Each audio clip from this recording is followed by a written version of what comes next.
itong kay Akop na ginawa niya, talagang isinusubo niya doon sa vlogger na yan, yung dapat niyang sabihin. Kaya lang hindi nasasakyan. So talagang gustong palabasin na yung video, bakit kailangan pang humarap ay dalhin sa foreign vlogger para mabigyan ng credibility. Yun ang paulit-ulit niyang isinusubo. Kaya lang hindi kinakagat eh. So nakikita natin yung linyada na gusto nilang talagang malisan ng credibility itong video na ito. Kaya pinatawag to itong vlogger na ito.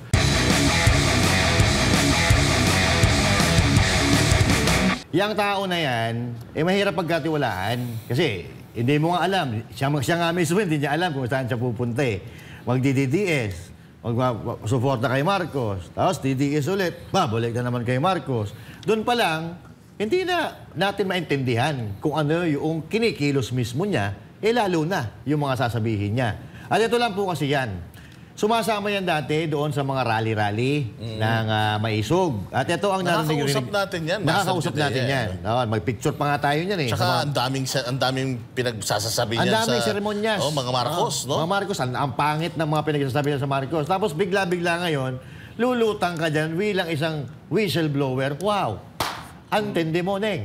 So sa atin, mga kababayan, ang kwento dyan ganito. Sumasama yan doon sa mga Maisog rally. Si Pangulong Duterte, ayaw niya ng gulo eh. Ayaw niya may masasaktan. Akala ata nito ni Pebols Talaquera, sululusubin na talaga yung Malacanang. Kasi meron kasi dyan sa Maisog na mga nanggugulo sumasali-sali na ang gusto nila, revolusyon. Diretso na. After natin ng Maisog rally, diretso na tayo sa Malacanang. Ganun ata yung in-expect nila. Balita natin, sila nagsimula ng EDSA... yung EDSA dyan. EDSA nun. Na ang gusto nila, partner, revolusyon. Diretso na doon sa Malacanang. Dahil sumablay siya, bumalik na lang siya. Napahiya sila doon kasi, hindi naman tayo sinusuportahan. Hindi naman pala ito ang gusto mangyari ng mga kakampi natin na iba. EDSA Friday, EDSA Friday. Tawag dyan eh. Hindi naman pala kaparehas tayo ng layunin na pabagsakin talaga si Marcos sa lalong madaling panahon. So kung meron talagang gusto magpabagsak kay Marcos, sila yun. Sila yun. Kasi, eto nga, di ba, natandaan mo, nag-Ortigas tayo sa may galeriya. Kayo? Hindi ka pala kasama nun. Nandun sila sa EDSA. Nandun kami kasi parehas naman talaga tayo ng pinaglalaban galit tayo sa ginagawa ni Marcos. Pero nung narinig namin na, didiretso sila sa Malacanang, tumalsik na kami. Yun ang plano nila. Yun ang plano. Hindi naman yun ang gusto ng ating leader ni Pangulong Duterte. Ang gusto ni Pangulong Duterte, makinig ang gobyerno doon sa pinaglalaban natin na transparency, accountability, peace, and security. Tapos kayo lulusob kayo. Di sino pinahamak nyo? Ang pronta ng mga rally-rally na yan ay Maisog. So kaya ako naiintindihan ko na yung ibang mga taga Maisog ay nagagalit dahil doon sa mga gawa-gawa nila. So yun po. Kaya hindi iniisip ni netong palipat-lipat na to, itong fly na butterfly na to, nakala niya talagang etong Maisog ang gusto mangyari, papagsakin talaga si Marcos sa pamamagitan ng paglusob sa Malacanang. Hindi po ganon. Natunugan niya siguro. Marami siya nakakwentuhan na tawag mga isog. Hindi naman pala. Sige, balik na nga ako doon kasi wala akong dito. Tsaka dito sa Duterte, partner, walang pera dito. Walang pera. Paro-paro G pala to. Paro-paro G. Paro-paro G. Dito kasi sa Duterte, alam niyo, tayo. Gutom ka rito. Gutom ka rito. Kung hindi ka marunong dumiskarte, gutom ka dito. Kasi ang mga Duterte, hindi nagbabayad sa vlogger yan.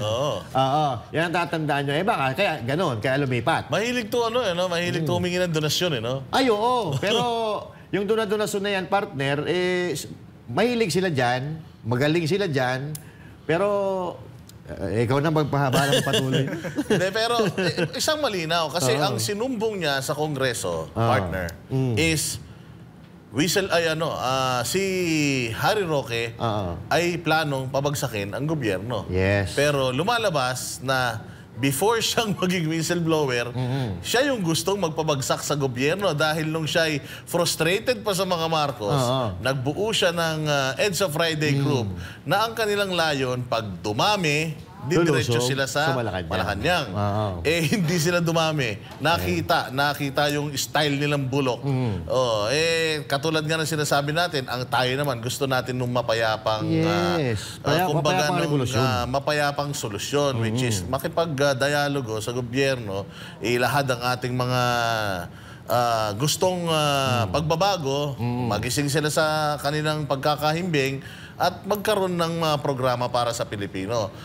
At saka isa pa, maraming kumakalat ngayon sa social media ng mga conversations at mga previous posts niya tungkol sa mga Marcos. Mga previous conversations, meron pa akong nakita na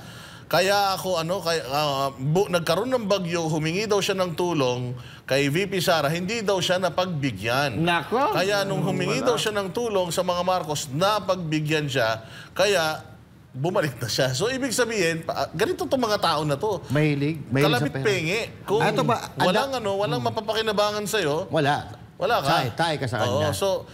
Talagang aalis kayo sa mga Duterte. Sabi ko nga sa inyo walang pera sa mga Duterte. Kapag nag-vlog, nagtanggol ka sa mga Duterte, wala kang makikita. Magkakapera ka lang, doon sa kikitain mo sa vlog mo. Ayan, ano na yan. Kumbaga, bonus na yan. Sa tingin ko, this is public knowledge.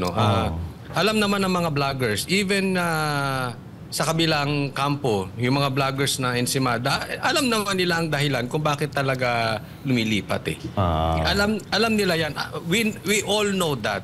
No? So, ang nakakapagtaka rito, gaya ng sabi mo kanina, Boss Dada, walang magagawa ang Congress kung lumapit sa kanila, kailangan nilang dinggin. Ang tanong nga ba, lumapit nga ba talaga sa kanila or tinawag nila?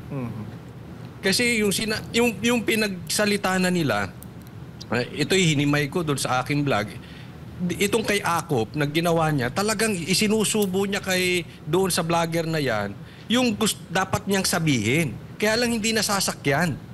So talagang gustong palabasin na yung video, bakit kailangan pang humarap ay dalhin sa foreign vlogger para mabigyan ng credibility. Yun ang paulit-ulit niyang isinusubo.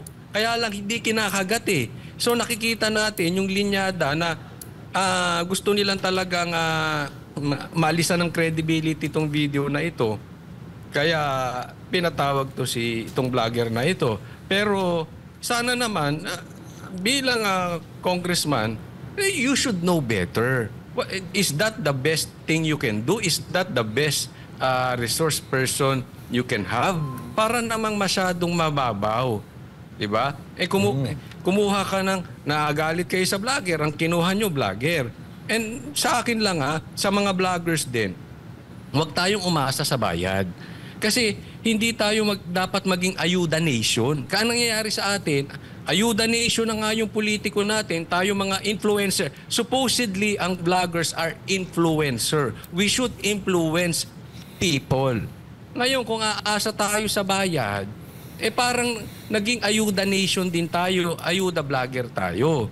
Diba? Wala tayong pinapatamaan, pero siguro it's about time na asa ka doon sa sarili mong income. Halimbawa, vlogger ka, monetize ka naman. Ngayon, yung iba, sasabihin, ayaw nila magpa-monetize. It's up to you. Pero, hindi ka dapat umaasa sa iba.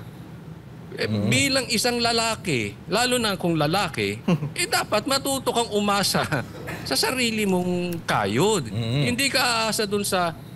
alam to, alam to ng lahat ng vloggers, even the Ensimada vloggers. Ang Duterte, hindi po magbibigay yan. Alam niyan. Kaya kung nag-aantay tayo ng bigay ng Duterte, isang planeta ka nakatira. Diba? Alam yan ng lahat diba? So, organic hindi nila kailangan.